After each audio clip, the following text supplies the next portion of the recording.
Hello दोस्तों, आप सभी का स्वागत है अपने आपके यूट्यूब चैनल पर। दोस्तों, आज हम गणित शिक्षण के उद्देश्य और परिभाषाएं देख रहे हैं। महत्वपूर्ण परिभाषा व गणित शिक्षण के उद्देश्य। सबसे पहले तो प्रश्न यही होता है कि गणित क्या है। गणित क्या होती है, क्या होती है गणित। तो ये प्रश्नवाचक चिन्ह है कि गणित क्या है। यह प्राचीन समय से ही विभिन्न रूपों में परिभाषित होता रहा कि गणित के अंग्रेजी शब्द मैथमेटिक्स की उत्पत्ति ग्रीक भाषा के शब्द मैथमेटा से हुई है, जिसका अर्थ क्या होता है। इसका अर्थ होता है कि वस्तुएं जिन्हें गिनना है या अध्ययन करना है, जिन्हें गिनना है और उन्हें अध्ययन करना है। अपने सामान्य अर्थ में देखें तो गणित को गणना का विज्ञान क्या कहते हैं भाई। गणित के अंदर क्या कर सकते हैं हम, गणना करते हैं। क्या करते हैं, गणना करते हैं। तो सामान्य अर्थ में समझ सकते हैं कि गणित का अर्थ क्या होता है। गणित को गणना का विज्ञान, संख्याओं का विज्ञान, माप तोल, मात्रा, दिशा बताने वाला विज्ञान माना जाता है।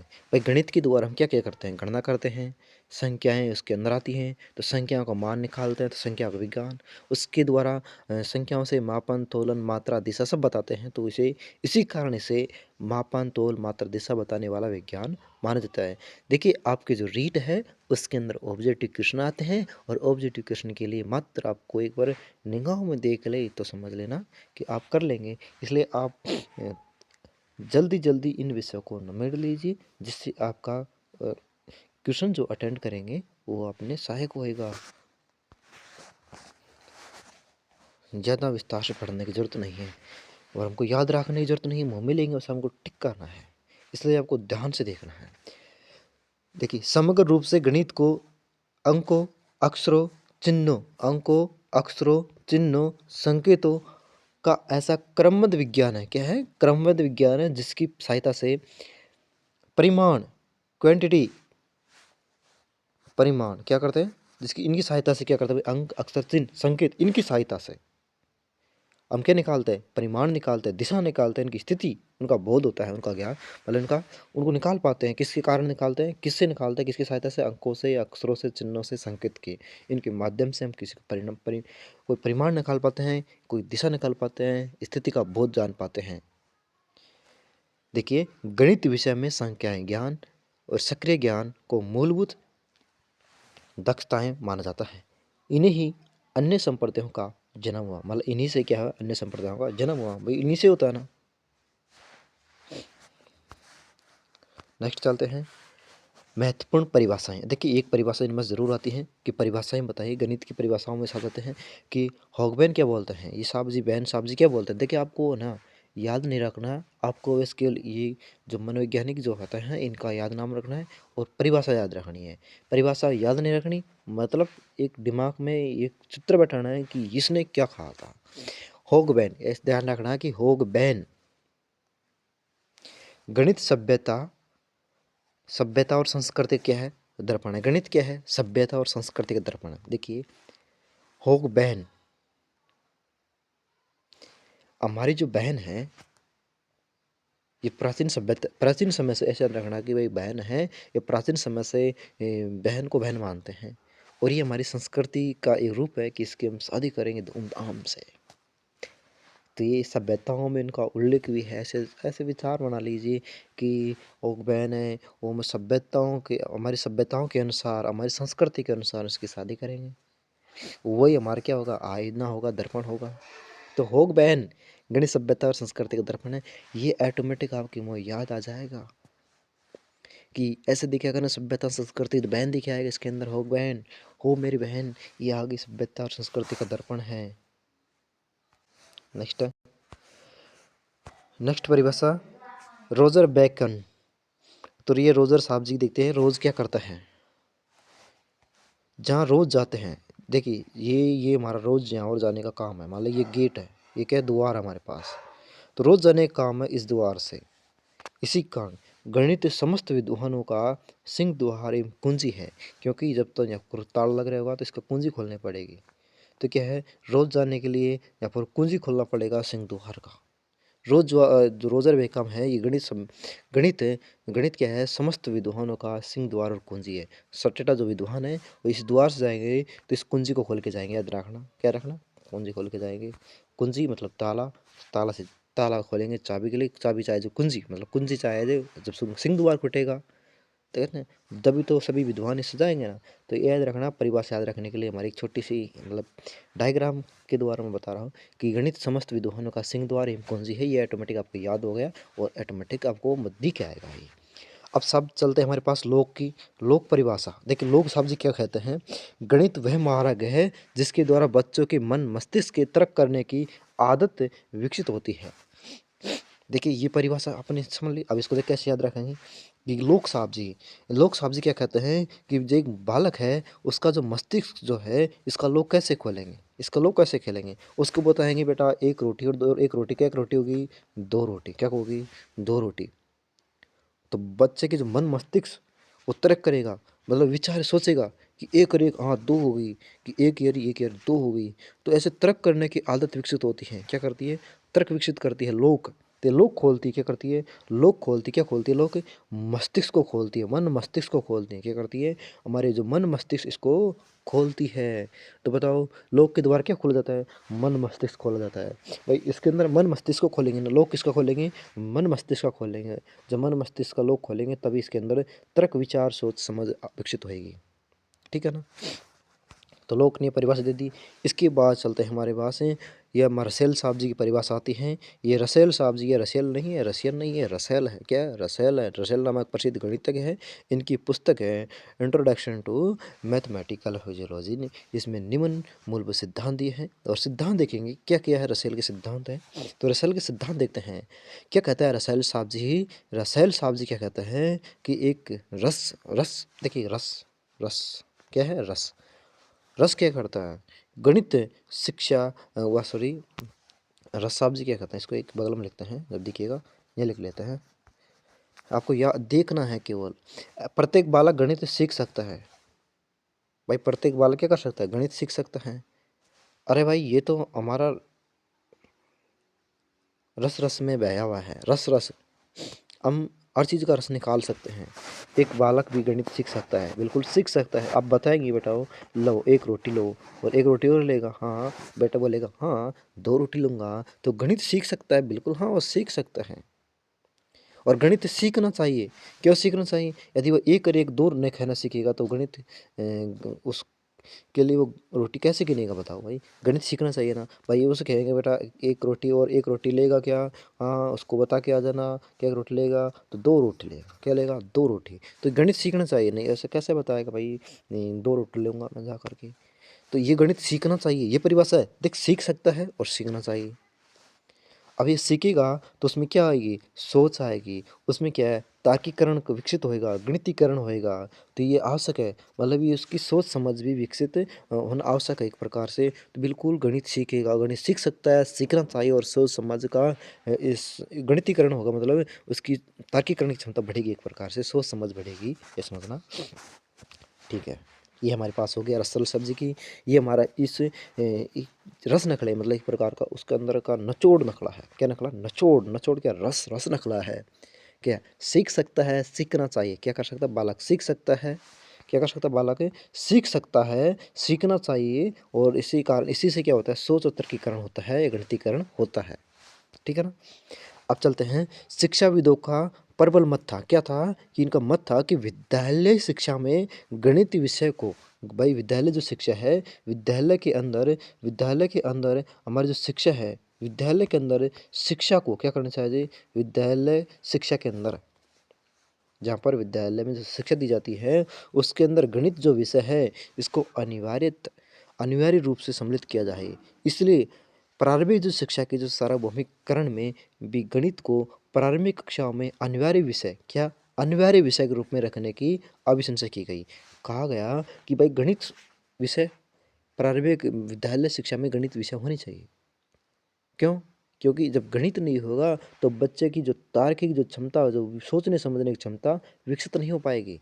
इसलिए गणित से बच्चों की सोचने समझने की क्षमता जल्दी विकसित होती है। इसलिए कारण गणित को प्रारंभिक विद्यालय, प्रारंभिक कक्षाओं में अनिवार्य विषय के रूप में रखने की अभिशंसा की गई। ये शिक्षाविदों का प्रबल मत था, मतलब अधिकतर ये मत था कि गणित अनिवार्य रूप से प्रारंभिक कक्षाओं से ही प्रारंभ हो जाना चाहिए। ये ध्यान रखना। अब गणित की प्रकृति कैसी है? अब देखिए, विद्यालय स्तर पर प्रत्येक विषय को पाठ्यक्रम में सम्मिलित किए जाने का एक विशिष्ट आधार होता है। क्या आधार होता है? जिसका संबंध उस विषय की जो विशिष्ट संरचना प्रकृति से होता है, उस प्रकार की वहाँ पर संरचना और प्रकृति से होता है भाई। इस संरचना में कुछ निश्चित उद्देश्य निहित होते हैं। क्या होता है? उसके अंदर उद्देश्य निहित होते हैं। देखिए, निश्चित उद्देश्य होता है, कुछ निश्चित उद्देश्य निहित होते हैं, बिल्कुल। देखिए, विद्यालय स्तर पर जो प्रत्येक विषय को पाठ्यक्रम में सम्मिलित किए जाने का एक क्या होता है? विशिष्ट आधार होता है। उनका भी एक आधार होना चाहिए और इनका संबंध उस विषय की विशिष्ट संरचना और प्रकृति से होना चाहिए। इनकी संरचना निश्चित उद्देश्य निहित होनी चाहिए, मतलब उद्देश्य निहित होना चाहिए। उद्देश्य होना चाहिए उसका भी, कि भाई इसको सम्मिलित कर रहा है तो इसका उद्देश्य क्या है। तो उद्देश्य, निश्चित उद्देश्य निहित होते हैं। देख, गणित विषय की प्रकृति निम्नानुसार होती है। देखिए, इसकी प्रकृति कैसी होती है, देखते हैं। एक तो सर्पिलाकार प्रकृति होती है। क्या होती है? सर्पिलाकार प्रकृति। ये सर्पिलाकार जो प्रकृति कैसी होती है, अर्थात प्रत्येक जो निम्न स्तरीय अधिगम अपने उच्च स्तरीय अधिगम के लिए आधार होता है, तथा बिना उसका अधिगम किए उच्च स्तरीय अधिगम को करना संभव नहीं है। कहने का मतलब ये है कि पहले निम्न स्तरीय ज्ञान को सीखना जरूरी है, उसके बाद में उच्च स्तरीय ज्ञान को सीख सकते हैं। मतलब पहले दो दो चार खेवे सीखेंगे, जभी तो चार बनेगा ना। अब सीधा ही तो कह दे बेटा कि 2 × 2 4 नहीं बताया तूने उसको, और ऐसे ही बोल दे बेटा 2 का वर्ग कितना है? 4। वो सीख पाएगा क्या? नहीं सीख पाएगा ना। उसको बताना होगा कि 2 × 2 4 होता है। क्या होता है? 2 × 2 4 होता है। तो ये प्रारंभिक जो कहते हैं कि निम्न स्तरीय ज्ञान बताएगा, तभी वो उच्च स्तरीय ज्ञान सीख पाएगा, अधिगम। ठीक है ना? जब वो पूर्णतः से अधिगम कर पाएगा, नहीं कर पाएगा नहीं उच्च स्तरीय ज्ञान को। देखिए, ये कथन है, इस प्रकार के प्रश्न आपके एग्जाम में आते हैं कि प्रत्येक पूर्णांक पूर्ण संख्या होती है क्या? देखिए, इसका एक डायग्राम वो बनाता हूँ मैं आपको, इसलिए इसको थोड़ी जगह चाहिए, यहाँ पर ले लेते हैं। ये हमारे पास देखिए, प्रत्येक पूर्णांक पूर्ण संख्या होती है क्या? प्रत्येक पूर्णांक पूर्ण संख्याएं होती है क्या? भाई, प्रत्येक पूर्णांक पूर्ण संख्या तो नहीं होती है। क्या बताओ कि भाई पूर्णांक संख्या के अंदर हमारे पास चलती है। देखिए, मैं आपको बता देता हूँ। पूर्णांक संख्या बता रहा हूँ, क्या बता रहा हूँ? पूर्णांक संख्या, पहले ही नंबर का जो पूर्णांक संख्या बता रहा हूँ, कि जहाँ पर चलती है माइनस में भी और प्लस में भी चलती है, माइनस में और प्लस में दोनों में चलती है, बताओ। और जबकि ये संख्या क्या होती है? देखिए,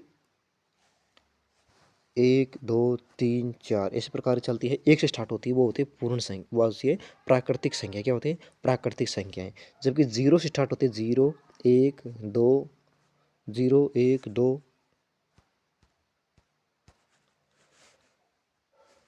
0 1 2 3 इस प्रकार चलती रहती है अनंत तक। ठीक है ना?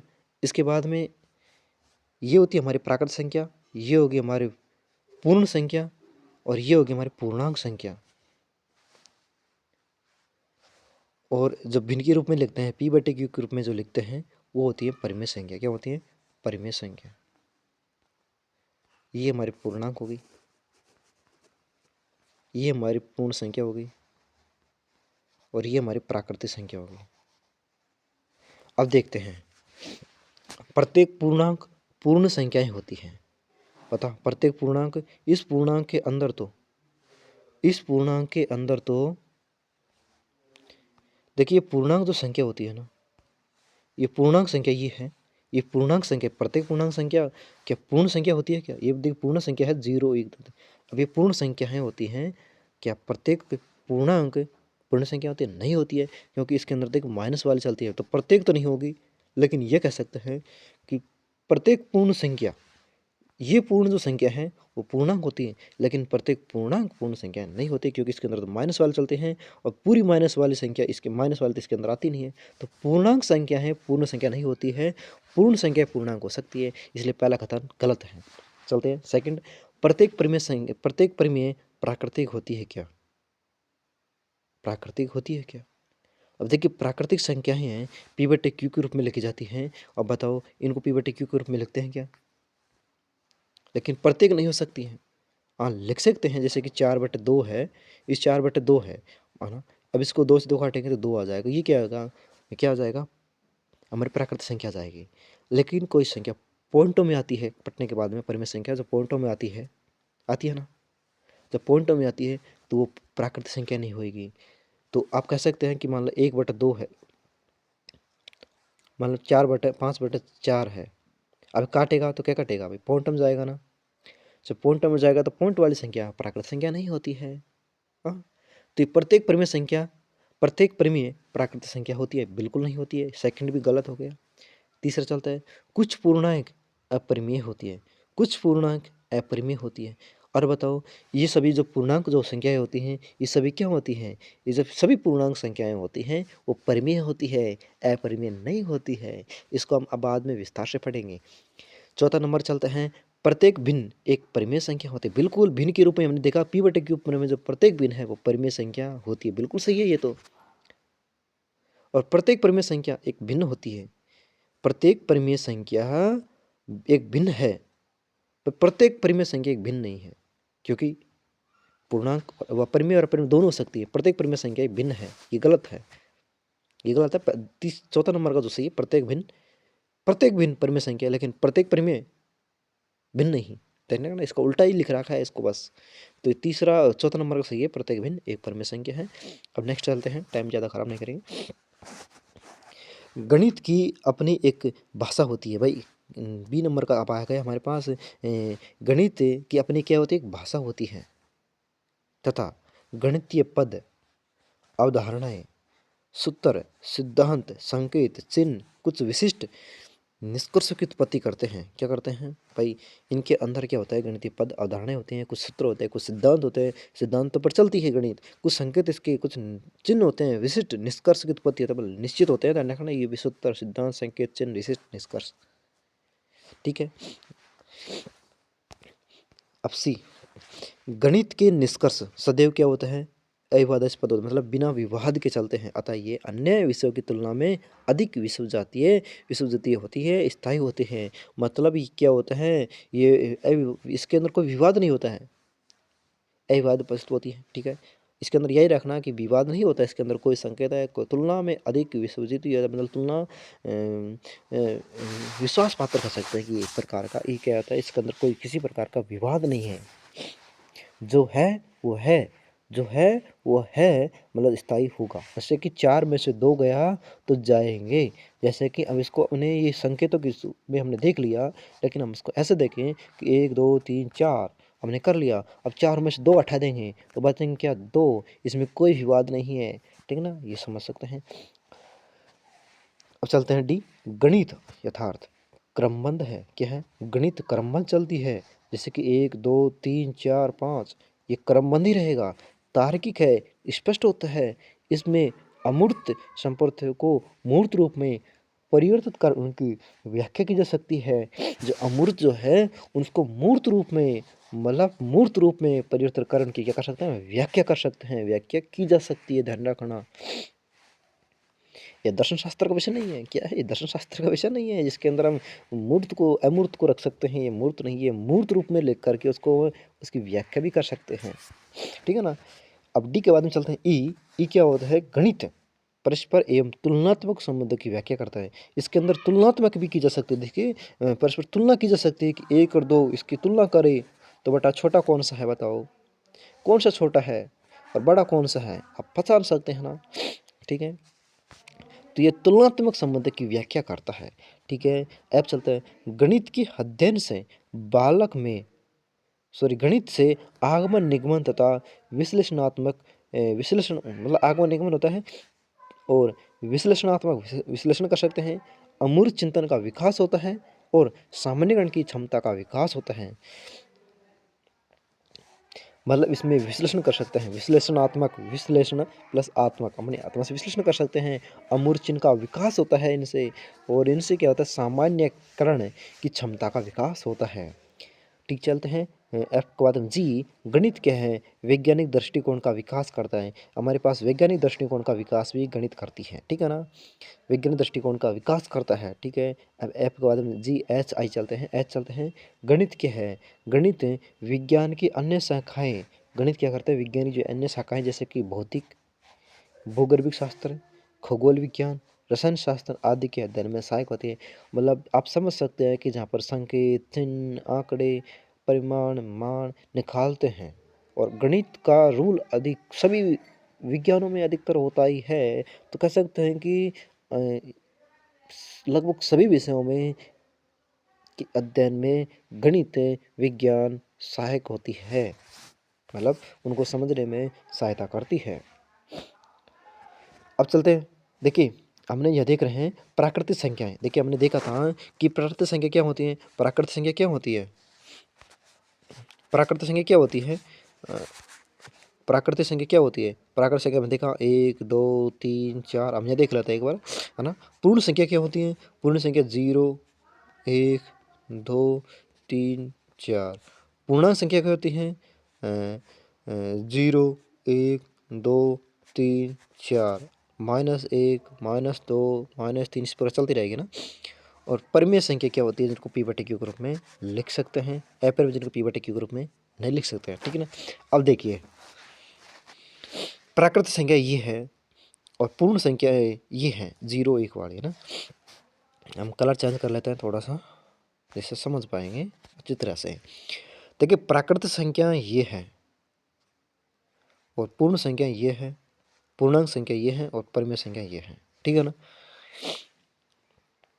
देखिए प्राकृतिक संख्याएं पूर्ण संख्याएं होती है। देखिए ये सभी जो प्राकृतिक संख्याएं हैं ना और सभी जो पूर्ण संख्याएं हैं इसमें मिल रही है ना, तो देखिए ये सभी प्राकृतिक संख्याएं पूर्ण संख्याएं होगी, बिल्कुल हाँ, क्योंकि इसके अंदर तो जीरो और चीजें में सभी प्राकृतिक संख्याएं प्लस में जीरो लगा दें तो पूर्ण संख्या मिल जाएगी। तो हम कह सकते हैं कि सभी प्राकृतिक संख्याएं पूर्ण संख्याएं होती हैं।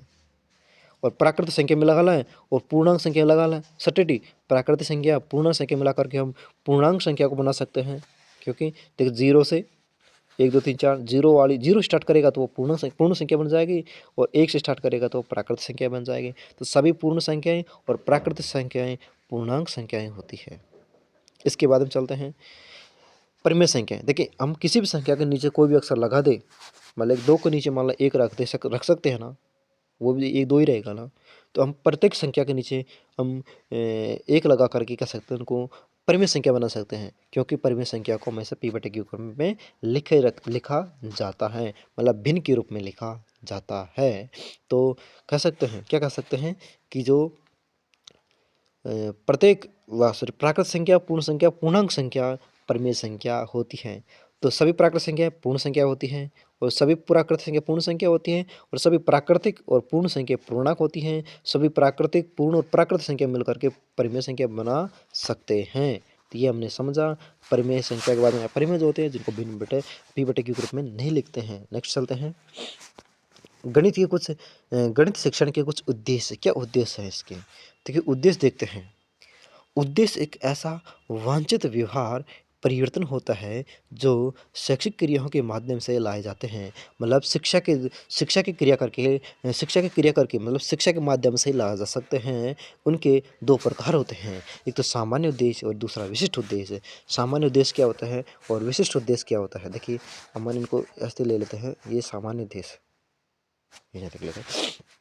देखिए सामान्य उद्देश्य या शैक्षिक उद्देश्य ऐसे उद्देश्य जिनका क्षेत्र एक दीर्घ अवधि के पश्चात ही प्राप्त होता है, मतलब लंबे समय के बाद ही प्राप्त होता है। सामान्य उद्देश्य लंबे समय के बाद ही प्राप्त होता है, दीर्घ अवधि के पश्चात ही हमें प्राप्त होता है। इनकी प्रकृति सैद्धांतिक और दार्शनिक होती है। इनकी पद्धति कैसी होती है? सिद्धांत पर चलती है, दार्शनिक होती है। ये दैनिक शिक्षण से इनका अप्रत्यक्ष संबंध होता है। हमारे दैनिक जीवन में दैनिक जीवन में जो सीखते हैं किसी भी रूप से, प्रत्यक्ष या अप्रत्यक्ष रूप से सीखते हैं ना, तो अप्रत्यक्ष संबंध भी होता है, इनका संबंध अप्रत्यक्ष संबंध होता है। हम जीवन में जैसे कि लिखते हैं, खाना खाते हैं, 1 रोटी, 2 रोटी, 3 रोटी, हम उनको प्रत्यक्ष रूप से तो नहीं देख पाते हैं, लेकिन हमारे अप्रत्यक्ष रूप से वो गणित का विषय है, क्या गणित का विषय है, लेकिन हम दीर्घ अवधि में इनको दीर्घ अवधि तो चलता रहता है, पश्चात में प्राप्त होता है, क्योंकि बालक जब होता है तभी से वे इनका काम यूज लेना सीख जाता है प्रत्यक्ष रूप से, लेकिन उसको दैनिक जीवन में लेना सीख जाता है, लेकिन उसको बाद में लंबे समय के बाद ही इनकी प्रकृति सैद्धांतिक दार्शनिक मतलब इनको बाद में इनका ज्ञान प्राप्त कर पाता है। समझ लेना कि लंबे समय के बाद में वो हमारे अप्रत्यक्ष रूप से गणित का ही प्रयोग करते हैं। कहते हैं ना कि हम जीवन में गणित का और विज्ञान का प्रयोग कर लेते हैं, लेकिन समझते नहीं पहले, तो उनका लंबे समय के बाद में उसको प्राप्त करते हैं। ठीक है ना। तो सब विलियम साहब जी ने क्या कहा था इसके बारे में? विलियम साहब जी ने कहा था कि शैक्षिक उद्देश्य, शिक्षा का जो उद्देश्य है, केवल ऐसे लक्ष्य मात्र ही नहीं होते हैं जिनके आधार पर पाठ्यक्रम की रचना की जाती है। क्या की जाती है? पाठ्यक्रम रचना की जाती है। शिक्षण के लिए जो निर्देश प्राप्त किए जाते हैं, मतलब क्या निर्देश प्राप्त किए जाते हैं, बल्कि वे मूल्यांकन की तकनीकों की रचना और प्रयोग के निर्देश भी प्रदान करते हैं। मूल्यांकन की तकनीकी, मूल्यांकन करने के लिए क्या करते हैं? मूल्यांकन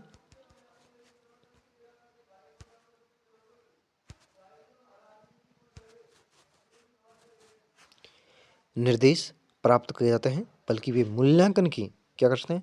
मूल्यांकन जो है, इस मूल्यांकन की तकनीकों की रचना और प्रयोग के निर्देश भी प्रदान किए जाते हैं। बिल्कुल हाँ, कर सकते हैं। देखिए, सामान्य के बाद में विशिष्ट उद्देश्य चलते हैं। विशिष्ट उद्देश्य क्या होता है?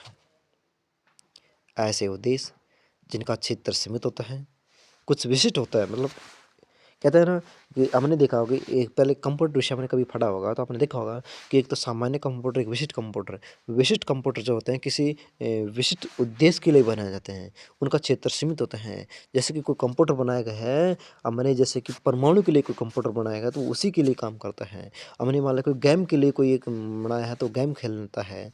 हमने कोई विशिष्ट उद्देश्य के लिए बनाते हैं, जैसे कि कोई कह सकते हैं कि हमारे वैज्ञानिक जो है वो हमारे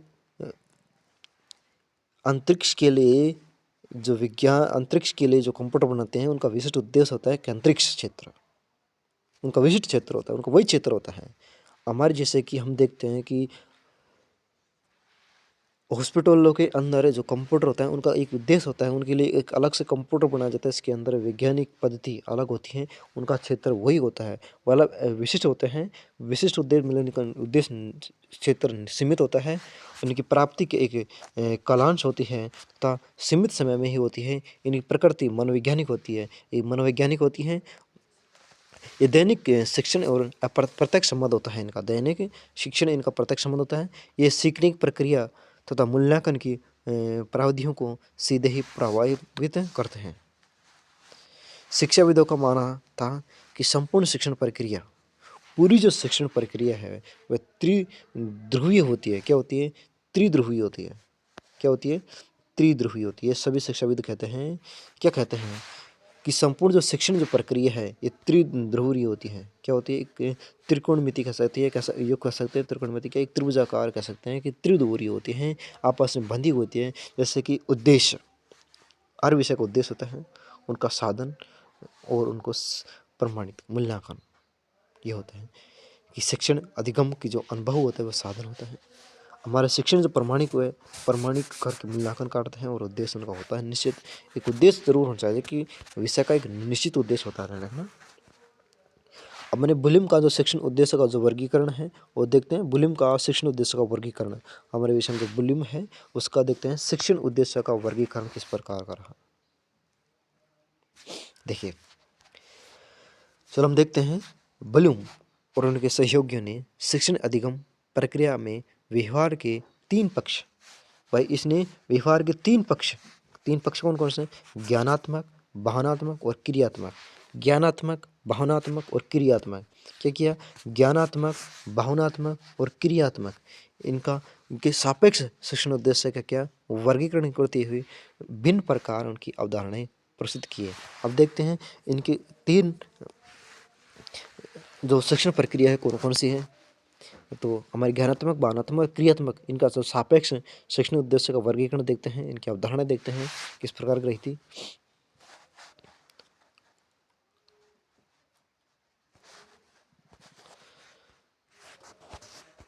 अब देखिए ज्ञानात्मक पक्ष।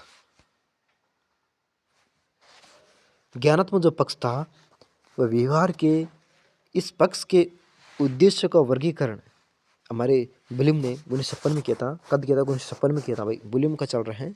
व्यवहार के इस पक्ष का जो उद्देश्य का जो वर्गीकरण 1956 में किया है।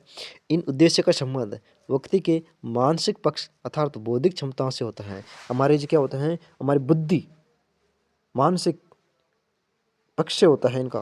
भाई ज्ञानात्मक, ज्ञान किससे मिलता है हमको? ज्ञान किससे मिलता है हमको पता है? ज्ञान किससे मिलता है हमें? ज्ञान किससे मिलता है हमको पता है? ज्ञान किससे मिलता है? बुद्धि से मिलता है। तो इनका संबंध किससे होता है? बुद्धि से होता है। किससे होता है? बुद्धि से होता है। इनका संबंध किससे होता है? बुद्धि से होता है।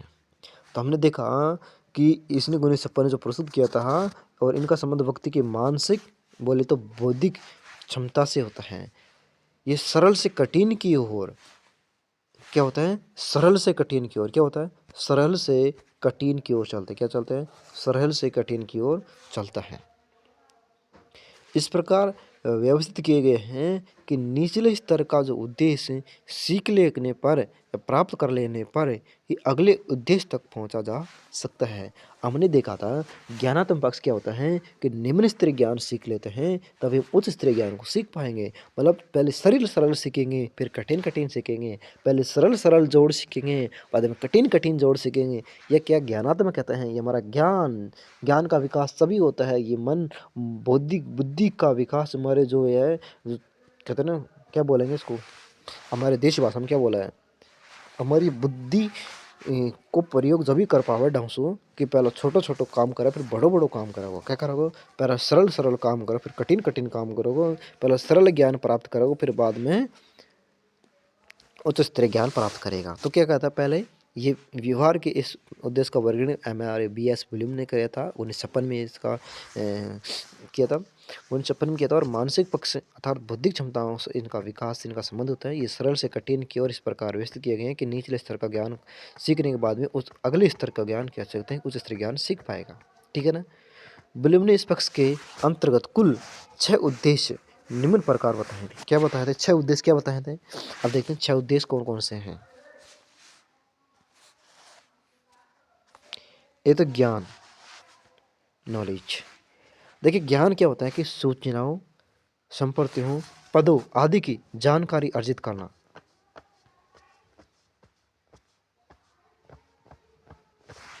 जानकारी अर्जित करना, आवश्यक पड़ने पर पूर्ण स्मरण करना। क्या करना? ज्ञान वही है कोई सूचनाओं, संप्रदाय, पदों की जानकारी अर्जित करना, जानकारी लेना और आवश्यकता पड़ने पर उनका पूर्ण स्मरण करना। क्या करना? स्मरण करना। देखिए 1729 में सबसे छोटी रामानुज संख्या थी। क्या थी भाई? सबसे छोटी क्या है? रामानुज संख्या है। तो ये जानकारी कहाँ से लाएंगे हमको? सूचनाएं, संप्रदाय, पदों आदि जानकारी अर्जित करना। ये जानकारी हम गणित से मिलते हैं, ज्ञान से लेते हैं। और ये सबसे छोटी रामानुज संख्या है। क्या है? सबसे छोटी रामानुज संख्या है। तो कि ज्ञान के द्वारा ही हम किसी जानकारी को अर्जित कर सकते हैं और आवश्यकता पड़ने पर उनका पूर्ण स्मरण कर सकते हैं।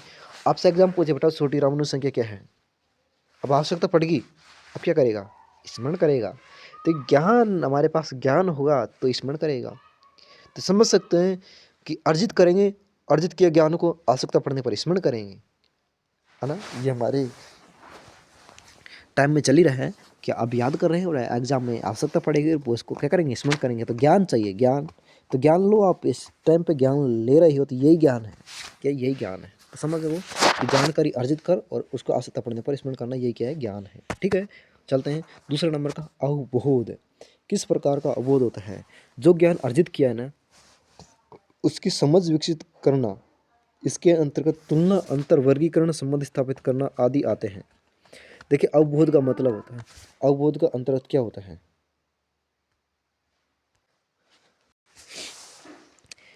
हम ज्ञान अर्जित कर रहे हैं और इसकी समझ विकसित कर रहे हैं। ज्ञान क्या है, अवबोध क्या है, अनुप्रयोग क्या है, ये देखेंगे और इनके अंतर्गत तुलना करने सीख जाएँ, इनका अंतर करना सीख जाएँ, इनका वर्गीकरण सीख जाएँ, इनका संबंध क्या है आपस में, ये करना सीख जाएँ। तो यही क्या है, हमारे पास अवबोध है। यही क्या है, अवबोध है। कोई मान लो दो संख्या हैं, उनके बीच में हम अंतर तुलना करना सीख जाएँ, उनका वर्गीकरण सीख जाएँ, उनका संबंध बताने सीख जाएँ, तो वही क्या है, अवबोध है, सीखना। हमने ज्ञान ले लिया, अर्जित कर लिया, लेकिन हम वो ज्ञानों को अंतर करना सीख जाएँ कि वो क्या है और ये क्या है, तो वही अवबोध है। इसके बाद हम चलते हैं अनुप्रयोग, ज्ञानोपयोग। अनुप्रयोग मतलब उपयोग करना सीख जाएं, ज्ञान उपयोग मतलब ज्ञान का उपयोग करना सीख जाएं। देखिए इसके अंदर ही छिपा है, तो देखिए शब्द में जो छिपा है उसको आप निकालो। निकाल के बाद दे रखा है कि प्राप्त किए गए तथा समझे गए ज्ञान का विभिन्न परिस्थितियों में उपयोग करना। आपके पास 2+2 आ गया, 2+2 आ गया, परिस्थिति आ गई 2+2, अब क्या करेंगे, अब उसका प्रयोग करना सीखिए। पहले ज्ञान लिया गया, इसको रूपांतरण करना सीखिए, रूपांतरण करो। 2 और 2 क्या होता है, 2 और 2 क्या होता है, क्या होता है, 2 और 2 क्या होता है, ये हमारे समझा था हमने पहले ही। 2 और 2 क्या होता है, ये ज्ञान विभिन्न परिस्थितियों में इसका उपयोग करना सीख रहे हैं। हमारे पास एग्जाम आ गया, अब इसका हम क्या करेंगे, इसका रूपांतरण करेंगे, कैसे करेंगे। 2 और 2 क्या होता है, 4 होता है। ये क्या है, अनुप्रयोग है, ज्ञानोपयोग। ज्ञान का उपयोग करना ही क्या है, ज्ञानोपयोग है। विश्लेषण, अब क्या करते हैं, विश्लेषण, एनालिसिस। देखिए अब विश्लेषण क्या करते हैं, किसी भी चीज़ का विश्लेषण करना ही क्या विश्लेषण हुआ। देखिए आत्मसात किए गए ज्ञान, हमने जो ज्ञान लिया है उनका अलग अलग खंडों पर विचार करना, उन पर समझ बनाना। हमने देखा अभी 4 नंबर पर पहुंच गए, इससे पहले हमने देखा अनुप्रयोग क्या है, अवबोध क्या है, ज्ञान क्या है, इन पर जो विश्लेषण करना, मैंने इनका अलग अलग खंड पर हमने विचार किया और इन पर समझ बनाई, ये क्या है, विश्लेषण है। हमने देखा कि भाई हमने क्या कहा था, हमने क्या पढ़ रहे हैं, हमने ज्ञानात्मक पक्ष कहा। अब ज्ञानात्मक पक्ष को हम विभिन्न खंडों में बांट करके इनके ऊपर विश्लेषण कर रहे हैं, ये क्या है, विश्लेषण है। इन पर विचार कर रहे हैं, तो ये क्या है, विश्लेषण है। तो आत्मसात किए गए जो ज्ञान है, इनको अलग अलग खंडों पर विचार करना, उन पर समझ बनाना ही क्या है, विश्लेषण है। एनालिसिस करना, क्या कर रहे हैं, एनालिसिस कर रहे हैं, ठीक है ना। संश्लेषण क्या होता है, देखिए विभिन्न सूचनाओं को संगठित करना। हमने विभिन्न सूचना है उनको संगठित कर ली और विभिन्न प्रकार के जो तथ्य हैं, अब अनेक प्रकार के तथ्य उसके अंदर से निकले हैं, उनसे एक ढांचा बना। क्या ढांचा बना, और ढांचा बना कि हमारे पास पूरा एक एक निचोड़ निकला, नया निचोड़ निकला, नया ज्ञान सर्जित करना। संश्लेषण करके हमने इस पूरे ज्ञान को, एक पूरी जो हम इस पूरे नोट्स को पढ़ेंगे, इसके बाद में एक नया ज्ञान हमारे में सर्जित होगा। विभिन्न सूचनाओं को संगठित कर उनके विभिन्न प्रकार के तथ्यों को एक ढांचा बनाकर, मतलब अपने दिमाग में एक ढांचा बन जाएगा और एक नया ज्ञान अर्जित हो जाएगा। नया ज्ञान अर्जित होने के बाद हमारे एग्जाम में इसको प्रयोग कर लेंगे। वो नया ज्ञान का अर्जित करना ही क्या है, संश्लेषण है। संश्लेषण क्या करेंगे, नए प्रकार के जो तथ्य हैं उनका ढांचा, उनको इकट्ठा करना, एकत्रित करना, मतलब मैंने संगठित कर उनके विभिन्न प्रकार के तथ्यों से एक ढांचा तैयार करना, एक प्रकार का, वो क्या है, संश्लेषण है। लास्ट हमारे पास मूल्यांकन चलता है। अब लास्ट में क्या होता है, भाई हमने सब चीज़ कर लिया, अब उसके बाद हम क्या निकलेंगे, हमारे पास रिजल्ट आएगा ना। आत्मसात किए गए विषय वस्तु की, आत्मसात किए गए विषय वस्तु की जांच करना। हमने किस प्रकार का एग्जाम देखे हैं, उसके अंदर हमने क्या क्या किया, उसे किस सीमा तक प्राप्त किया गया है, उसका हमारे पास एग्जाम होगा और एग्जाम से हमारा मूल्यांकन निकलेगा। ये वही है, हमारी विषय वस्तु की जांच करना, उसे किस सीमा तक हमने प्राप्त किया, नहीं किया, तो वो ज्ञान का मूल्यांकन होता है, ठीक है ना। ये मूल्यांकन हो जाता है। तो हर विषय के अंदर मूल्यांकन होता है, लास्ट में जाकर के क्या होता है, मूल्यांकन होता है ना। आपने समझा होगा, लास्ट में मूल्यांकन तो हर एग्जाम में आता है। तो मूल्यांकन हर विषय में आता है, क्यों आता है, कि हर विषय का मूल्यांकन होता है, ठीक है ना। जो हमने ज्ञान अर्जित किया उसका मूल्यांकन करना भी आवश्यक होता है। अब चलते हैं सेकंड नंबर की। हमने ज्ञानात्मक पक्ष और भावनात्मक पक्ष देखा था, और इसके बाद भावनात्मक पक्ष चल रहे हैं। अब भावनात्मक पक्ष क्या होता है, हमारी भावनाओं के पक्ष के उद्देश्य का वर्गीकरण कब किया था बेटा, कब किया था, 1964 में बेटा ने भाई। कब किया था, 1964 में भाइयों, कब किया था, 1964 में किया था। कहाँ पर किया था, और सॉरी, करथवाल और मसीहा ने किया था। किसने किया था, भावनात्मक पक्ष का उद्देश्य का वर्गीकरण किसने किया था, करथवाल और मसीहा ने किया था। इसका क्या मसीह है, क्या मसीहा किसने किया था, करथवाल और मसीहा ने किया था। मसीहा क्या, इसका सॉरी क्या बोलेंगे इसको है, आप हमारे देसी भाषा में क्या बोलेंगे, मसीहा, मसीहा। अरे दिमाग में है लेकिन बाहर नहीं निकल रहा, वो ज्ञान। अब देखिए हमारी भावनाओं में है लेकिन बाहर नहीं निकाल रहा। 1964 में किया था। अब देखिए भावनात्मक पक्ष कब आया था? 1964 में। कब आया था? 1964 में आया था।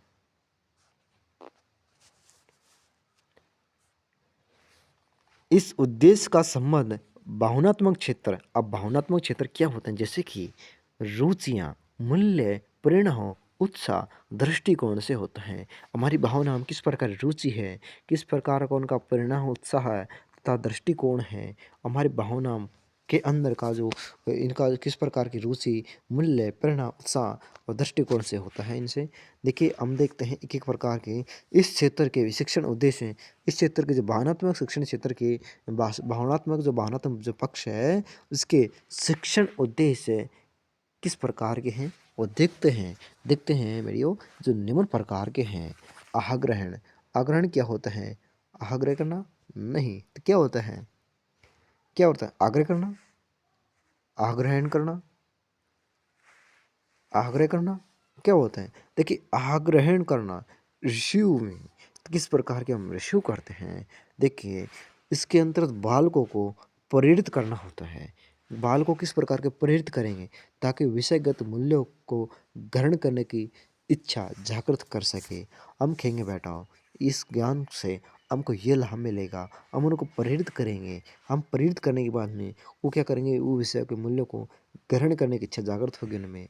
जैसे कि हम उनसे कहेंगे बेटा आप ऐसे ऐसे करो, वो प्रश्न पूछना उनसे, उनको स्वीकृति देना, उनका अनुसरण करना, ये आग्रहण है। उनको किस प्रकार के हम उनको प्रेरित कर सकते हैं, ये है हमारे पास इसके अंदर। दूसरे चलते हैं किस प्रकार की अनुक्रिया करेंगे।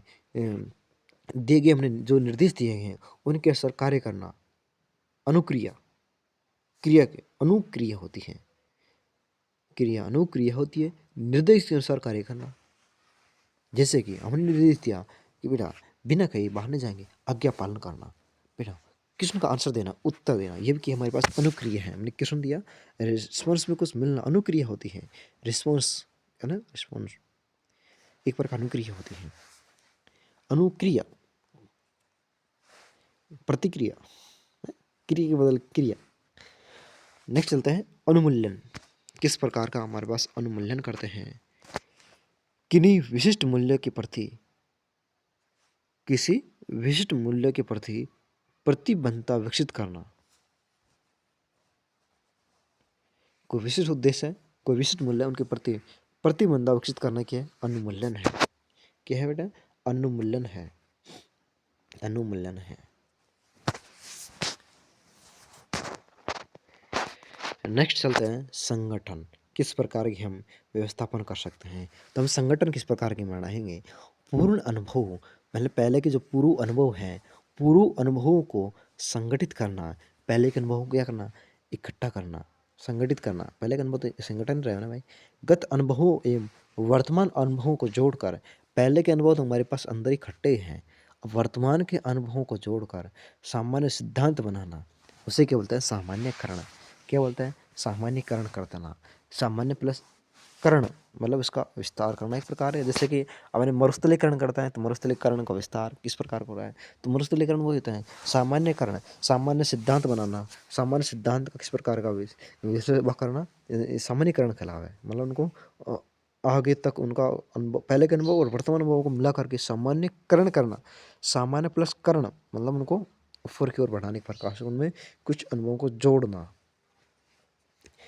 चरित्रीकरण क्या होता है? व्यक्तिगत या सामाजिक मूल्यों के समन्वय से विशिष्ट व्यवहार उत्पन्न करना। क्या करना? विशिष्ट व्यवहार उत्पन्न करना। इनके अंतर्गत अपनाए गए मूल्य व्यक्ति के व्यवहार का हिस्सा बन जाते हैं। मतलब हमारे व्यक्तिगत जो मूल्य होते हैं, कहते हैं ना कि हमारे गांव में किस प्रकार का चरित्रकरण है। तो चरित्र होता है, करने का मतलब और चरित्र बनाना है ना, और चरित्र को बढ़ाना, ये चरित्रीकरण हो जाता है। विशिष्ट व्यवहार उत्पन्न करना और इसके अंतर्गत अपनाए गए मूल्य के व्यक्ति के व्यवहार का हिस्सा बन जाते हैं। मतलब भाई व्यक्ति के व्यवहार का तो हिस्सा बनेगा। हाँ, व्यवहार से तो चरित्रीकरण बढ़ता है ना। ये क्या है? व्यक्तिगत और सामाजिक मूल्यों का आपस में संवेदन से विशिष्ट व्यवहार उत्पन्न होता है और इनके द्वारा अपनाए गए जो मूल्य व्यक्ति के व्यवहार का हिस्सा बन जाते हैं। ये हमारे पास क्या है? चरित्रीकरण है। इसके बाद में तीसरा नंबर का हमारे पास चलता है क्रियात्मक पक्ष कौन सा है? क्रियात्मक पक्ष को बोल सकते हैं मनोज्ञात्मक पक्ष। अब देखते हैं क्रियात्मक पक्ष क्या होता है, इसका वर्गीकरण क्या होता है। इसका जो वर्गीकरण देखते हैं किसने किया था। सबसे पहले तो इसका वर्गीकरण सिम्पसन ने किया था, 1969 में किया था। किसने किया था? 1969 में सिम्पसन ने। अब किस प्रकार की सिंपल सी है, सिंपल सी क्रिया क्या है कि व्यवहार के इस पक्ष का संबंध शारीरिक कौशलों से होता है। शारीरिक कौशल से होता है, हमारे शरीर के द्वारा किए गए, जिसके लिए अभ्यास की आवश्यकता होती है। हमारे शरीर के द्वारा जो भी कार्य करेंगे, जो भी क्रिया करेंगे और अभ्यास से करेंगे, और इन पक्ष के उद्देश्य की प्राप्ति के में व्यक्तिगत युक्त व्यक्ति सॉरी व्यक्तिगत युक्त व्यवहार करता है। ठीक है ना। इस पक्ष के अंतर्गत निम्न उद्देश्य आते हैं। अब क्रियात्मक किस प्रकार करेंगे, हमारे शरीर के द्वारा जो किए गए जो क्रिया, वही क्या है, एक क्रियात्मक होती हैं। हमारे शरीर के द्वारा क्रिया करते हैं और शरीर की क्रिया शरीर के कौशलों से होता है इसका संबंध। ठीक है ना। और ये अभ्यास के द्वारा इनको हम बढ़ा सकते हैं। अब चलते हैं एक एक चलते हैं इनका, इस पक्ष के अंदर उद्देश्य कौन कौन से हैं। एक तो अनुकरण है, किस प्रकार के हम अनुकरण करेंगे। अनुकरण को हम देसी बोले तो हमारे मनोवैज्ञानिक भाषा में बोले तो उद्दीपन, उद्दीपन बोलते हैं। देखिए उद्दीपन क्या होता है, इस उद्देश्य की प्राप्ति में व्यक्ति पुनरावृत्ति करता है। अनुकरण, अनुकरण क्या होते हैं, उद्देश्य की प्राप्ति के लिए एक तो उद्देश्य होता है उद्दीपन, उद्दीपन उद्देश्य की प्राप्ति में व्यक्ति पुनरावृत्ति करता है। व्यवहारिक तथा प्रयोगात्मक प्रशिक्षण का यह प्रथम अनिवार्य कौशल होता है। उद्देश्य की प्राप्ति, हमारे एक लक्ष्य होता है और लक्ष्य की प्राप्ति के लिए हम बार बार पुनरावृत्ति करते हैं। प्राप्ति के लिए व्यक्ति पुनरावृत्ति करता है, बार बार प्रयास करता है। और व्यवहारिक और प्रयोगात्मक जो प्रशिक्षण का ये प्रथम जो अनिवार्य कौशल कौन सा होता है, अनुकरण होता है। मतलब बार बार क्या करना, अभ्यास करना, बार बार पुनरावृत्ति करना, ये प्रकार का प्रशिक्षण लेना, यह प्रयोग करना, व्यवहारिक और प्रयोगात्मक प्रशिक्षण का यह प्रथम अनिवार्य कौशल होता है अनुकरण। अनुकरण ही है क्या होता है, अनुकरण के द्वारा हम किसी चीज़ का उद्देश्य प्राप्त कर सकते हैं। ठीक है ना। दूसरा नंबर का कार्य करना,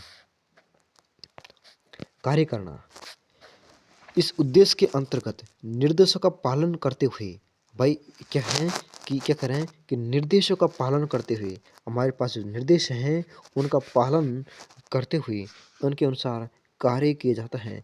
कार्य करना, कार्य किसके अनुसार करेंगे, निर्देशों के अनुसार कार्य करना। ठीक है ना। नियंत्रण, किस प्रकार का नियंत्रण करेंगे, परिशुद्धता। तो नियंत्रण देखिए, नियंत्रण के बारे में बोले मतलब परिशुद्धता। परिशुद्धता बोले तो, परिशुद्धता बोले तो इस क्रियात्मक उद्देश्य में अभ्यास द्वारा किए गए गलतियों को कम करने की आदत का विकास किया जाता है। हम कह सकते हैं कि नियंत्रण किस प्रकार करेंगे, परिशुद्धता किस प्रकार करेंगे। हम किसी भी चीज़ को बार बार अभ्यास के द्वारा उस गलती को कम कर सकते हैं। तो बताओ नियंत्रण और परिशुद्ध कैसे करेंगे, बताओ नियंत्रण कैसे करेंगे गलतियों को, अभ्यास करके। अभ्यास के द्वारा ही हम गलतियों को कम कर सकते हैं। जैसे कि हम किसी मैथ का सवाल को गलत करते हैं और उसको बार बार अभ्यास करेंगे तो हम गलती कम करने की संभावना बढ़ जाती है। तो आदत का विकास कब होता है, कम गलती करने का विकास कब होता है, जब बार बार अभ्यास करेंगे तभी तो कम गलतियाँ होएगी ना। और गलती नहीं, गलती तो जब होती है जब हम अभ्यास नहीं करें, क्या नहीं करें, अभ्यास नहीं करें तो ये गलती बढ़ सकती है। तो इन परिशुद्धता और नियंत्रण करने के लिए क्या कर सकते हैं, हमारी क्रियात्मक पक्ष, हमारी जो शरीर की जो क्रिया हैं उनको कम गलती करें तो बार बार अभ्यास करो। क्या करो, बार बार अभ्यास करो, उन पर नियंत्रण करो, नियंत्रण करना सीखो। समन्वय, संयोजन, जोड़बंदी, किस प्रकार के कई क्रियाओं का एक साथ करना, कई क्रियाओं को एक साथ करना, क्या है, समन्वय करना, आपस में संयोजन कर देना, जोड़बंद करना, मतलब आपस में बंदी बना देना। एक प्रकार के दोनों को जोड़बंदी कर देना, दोनों को संयोजन कर देना, समन्वय कर देना, मतलब कई क्रियाओं का एक साथ करना। स्वभावीकरण, ये क्या है, क्रियात्मक पक्ष, क्या है, क्रियात्मक पक्ष का एक अंतिम स्तर होता है। स्वाभाविकरण क्या होता है, अंतिम स्तर होता है। ये क्रियात्मक पक्ष का क्या है, अंतिम स्तर होता है। इसमें क्या है, व्यक्ति यांत्रिक रूप से कार्य करता है। और भाई यंत्र रूप से कार्य करता है, क्या करता है, यांत्रिक रूप से कार्य करना सीख जाता है। स्वाभाविकरण अपने स्वभाव में आ जाता है, मतलब बार बार प्रयास करता है मालक, तो वो अंतिम स्तर होता है जिसमें व्यक्ति अपने यांत्रिक रूप से ऑटोमेटिक कार्य करना स्वाभाविकरण हो जाता है, सीख जाता है। अब देखते हैं, नेक्स्ट चलते हैं, व्यवहारगत परिवर्तन के सापेक्ष गणित शिक्षण के उद्देश्य क्या है। व्यवहार में जो परिवर्तन किए गए उनके सापेक्ष गणित शिक्षण के उद्देश्य क्या है। जैसे कि हमने देखा ज्ञानात्मक उद्देश्य क्या है, अब देखेंगे हम ज्ञानात्मक उद्देश्य, ज्ञानात्मक पक्ष देखा था ना, उसका उद्देश्य क्या है। गणित के तथ्य और सिद्धांत और संकेत आदि का जो प्रत्यास्मरण करना, उनको प्रति प्लस स्मरण करना, उन्हें पहचानना, स्मरण के प्रति प्रतिस्मरण करना, प्रत्यास्मरण करना, उनका पहचानना, ठीक है ना। हमारे तथ्य सिद्धांत संकेत उनको प्रतिस्मरण करके उनको पहचानना, सिद्धांत नियम सूत्र परिभाषाओं उनका ज्ञान होना, ये क्या ज्ञानात्मक है। ज्ञान होना ही क्या ज्ञान है, किसका ज्ञान होएगा भाई, गणित में किसका ज्ञान होता है, सिद्धांत नियम सूत्र परिभाषा है उनको ज्ञान होना, तथ्य सिद्धांत संकेत आदि इनका स्मरण करके उनको पहचान करके उनको सिद्धांत नियम सूत्र बनाएंगे, परिभाषा बनाएंगे, वही क्या ज्ञान है, ठीक है ना। हम देखते हैं गणित के अंदर संकेत होते हैं, तथ्य होते हैं, संकेत चिन्ह होते हैं, उन सिद्धांतों का हम प्रतिस्मरण करके हमारा दिल दिमाग में उतार करके उनकी पहचान लेते हैं, उनको भाई ये काम खाएगा, उन सिद्धांतों नियम और सूत्र में उनका प्रयोग करना, उनका परिभाषाओं का ज्ञान होता है, वही ज्ञान होता है। मतलब उनका ज्ञान होना, हमारे उनका ज्ञान होना ही क्या है, ज्ञान है, वही वो चीज़ खा काम आएगी ना। अब अवबोध क्या होता है, गणितीय जो सिद्धांत सूत्र जो नियम विश्लेषण करना, उनका जो क्या करना है, हमारे पास गणित में क्या चलता है, सिद्धांत सूत्र नियम चला है, उनका क्या करना, विश्लेषण करना ही क्या है, अवबोधात्मक है। विभिन्न जो गणितीय संप्रदायों में अंतर, अब विश्लेषण करेंगे, विश्लेषण कैसे करेंगे, हमारे पास गणितीय संप्रदाय उनमें अंतर करेंगे, तुलना करने सीखेंगे, उनका संबंध स्थापित करने सीखेंगे। भाई क्या करेंगे भाई, विश्लेषण तभी तो होएगा ना, विश्लेषण तभी तो होएगा ना, हम दो संख्या बीच में अंतर करना सीख जाएं, उनकी तुलना करना सीख जाएं, आपस में उनका संबंध बताना सीख जाएं, तो वही क्या है, विश्लेषण है। गणितीय संप्रदायों की व्याख्या करना, उनकी व्याख्या करना सीख जाएं, सही उदाहरण देना सीख जाएं, इसका उदाहरण क्या है, तो वही एक प्रकार का वही तो क्या है, हमारे पास विश्लेषण करने सीख जाएंगे तभी तो देंगे ना, उनका उदाहरण देना सीख जाएं, उनका अनुमान लगाना सीख जाएं, और त्रुटि का पता लगाना सीख जाएं कि गलती कहाँ हुई है, वो लास्ट में वही हमारा क्या है, अच्छा संश्लेषण होगा। अनुप्रयोग, किस प्रकार का हम प्रयोग करेंगे, अनुप्रयोगात्मक उद्देश्य क्या है। देखिए अनुप्रयोगात्मक जो उद्देश्य क्या होता है, अनुप्रयोगात्मक उद्देश्य क्या होता है, तो हम ये देखेंगे अनुप्रयोगात्मक उद्देश्य। अनुप्रयोगात्मक उद्देश्य व्यवहारिक समस्याओं के समाधान में गणित ज्ञान का प्रयोग करना। भाई जो गणित ज्ञान का प्रयोग करना मतलब गणित का, कह सकते हैं कि गणित का जो ज्ञान है हमारे पास उनका प्रयोग करना। प्रयोग कैसे करेंगे, हम देखें भाई इसके लिए कौन सी विधि ले सकते हैं, जो सर्वोत्तम विधि है उसका चयन करना। भाई किसी के लिए कौन सा विधि काम मिले, उस सर्वोत्तम विधि का चयन करना, उस विधि का चयन करना, उनका प्रयोग करना सीख गए तो समझ लेना उसका प्रयोग करना सीख गए। मतलब त्रुटि में सुधार जब ही होएगा, त्रुटि में सुधार करना, त्रुटि में सुधार जब ही होगा उनका प्रयोग करना सीख जाएंगे। तो त्रुटि में सुधार करना भी इसी का प्रयोग है, मतलब प्रयोग करना क्या होता है, प्रयोगात्मक होता है। कौशलात्मक उद्देश्य, कौशल किस प्रकार का कौशल बढ़ता है, कौशल कहता है ना भाई, इसमें तो बालक अच्छे कौशल कर रहे हैं। कौशलात्मक उद्देश्य क्या है, गणित जो आकृति है उनकी चित्र चार्ट क्या करते हैं, गणित आकृति के जो चित्र बनाए जाते हैं, चार्ट बनाते हैं, उनके मॉडल बनाते हैं, आदि बनाने सीख जाते हैं, उनका लेखा चित्र बनाना सीख जाते हैं, उनको लेखा चित्र को पढ़ना सीख जाते हैं। तो ये क्या है, कहते हैं कि गणित में हाँ कौशल बढ़ रहा है, कौशलात्मक विकास हो रहा है, गणित कुछ सीख रहा है ना भाई, चित्र चार्ट मॉडल आदि बनाना सीख गया। गणित में कुछ, गणित में तो गणित का तो विषय है ना, चित्र चार्ट मॉडल आदि, तो लेखा चित्र बनाना, लेखा चित्र को पढ़ना ये सीख गए तो समझ लो बच्चे में कुछ कौशल हो रहा है, विकास हो रहा है।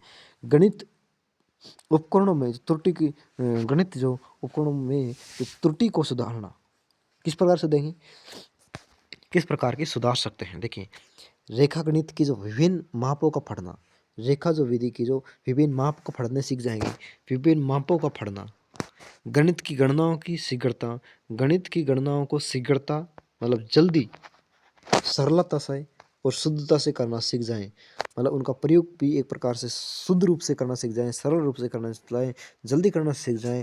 माप को पढ़ेंगे ना तभी तो करेंगे ना, रेखा गणित के जो विभिन्न माप है उनको पढ़ना ही पड़ते हैं, और पढ़ने के बाद में उनको शीघ्र और सरलता और शुद्धता से उनका प्रयोग करना, तभी तो त्रुटि कम होगी ना भाई। उपकरणों में त्रुटि सुधारना तभी कर सकते हैं तब उनको हमारे पास ज्ञान होगा।